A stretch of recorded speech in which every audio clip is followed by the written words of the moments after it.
शुभोदय बच्चों। पिछले कक्षा में हम सुमित्रानंद पंत के बारे में जान लिए हैं। पिల్లలు सुमित्रानंद पंत గురించి తెలుసుకున్నాం కదమ్మా। सुमित्रानंद पंत से लिखा गया भारत गीत पाठ है, पृष्ठ संख्या 15, प्रवेशिका पेपर 1 में 14 पाठ है। पेपर 1 లో 4 पाठం అమ్మా। पाठ का नाम है भारत गीत। భారత్ గీత్ సుమిత్రానంద్ పంత్ ఈ కవితలో భారతదేశం యొక్క గొప్పతనాన్ని కీర్తించారన్నమాట।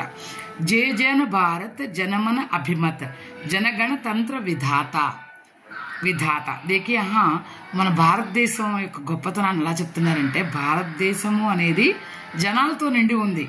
జనాల జనమన అభిమత్, వేరు వేరు భిన్న భిన్న వాళ్ళు ఉన్నప్పటికీ కూడా మనమంతా ఒక్కటే అన్నమాట। అంటే ప్రజల కోసం, ప్రజల కరకై, ప్రజల చేత ఎన్నుకోబడిన గణతంత్ర రాజ్యం కదా మంది।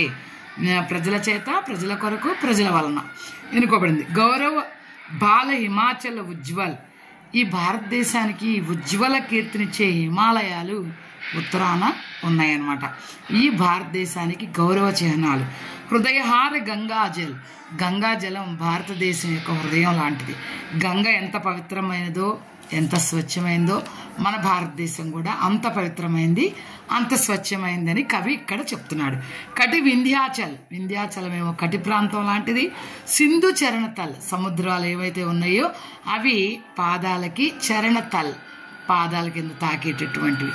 మహిమా శాశ్వత గాథ, ఇలాంటి గొప్ప మహిమ గల శాశ్వతమైన భారతదేశం గురించి కవి కీర్తిస్తున్నారు।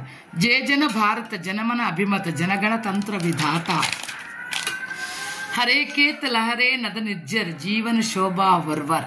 చూడండి, ఈ భారతదేశంలో పచ్చపచ్చని పంట పొలాలు, ప్రవహించే నదులు, సరస్సులు, అలాగే సలయేళ్ళు, జీవన శోభా వర్వర్, ఇవన్నీ కూడా మన జీవితాన్ని చాలా చక్కగా, అంటే భారతదేశాన్ని సారవంతం చేస్తాయి అన్నమాట।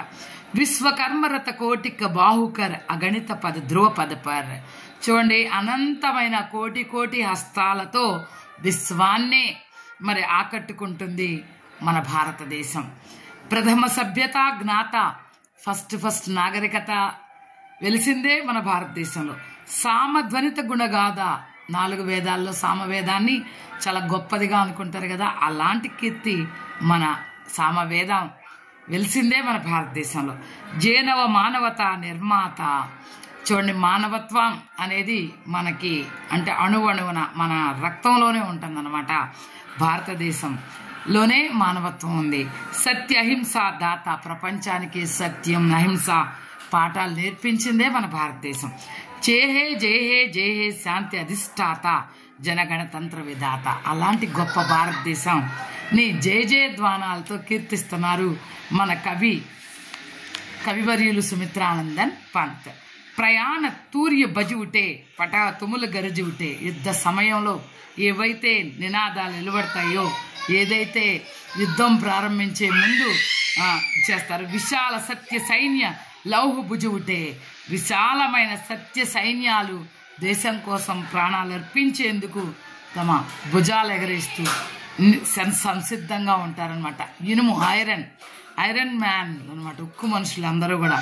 శక్తి స్వరూపిణి బాహుబలధారిణి వందిత భారత మాత, అలాంటి శక్తి అయినటువంటి, శక్తితో నిండినటువంటి, శక్తి స్వరూపిణి అయినటువంటి ఈ భారతమాత ఎంతో శక్తి కలిగింది। ఎందుకంటే ఎంతో మంది ఇక్కడ అమర వీరులు ఉన్నారు, వీరత్వంతో నిండి ఉన్న జనాలు ఉన్నారు।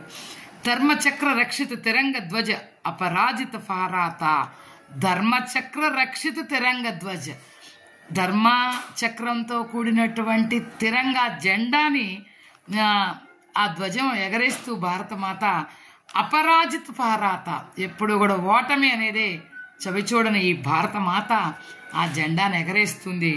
జయహే జయహే అభయ అజయ త్రాత, జయహే జయహే, భయం లేదు, అభయ అజయ, మనం ఎప్పుడు కూడా పరాజయం అనేది మనకు తెలియదు, జయమే మనకు తెలుసు, భయం అనేది మనకు లేదు।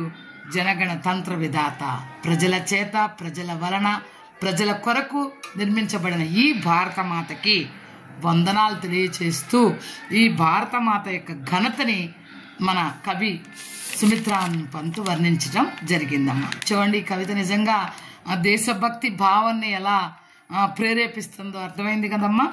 యుగపద్ అనే రచనలోంచి తీసుకోబడింది అనమాట. అచ్చా బచ్చో, ధన్యవాద్.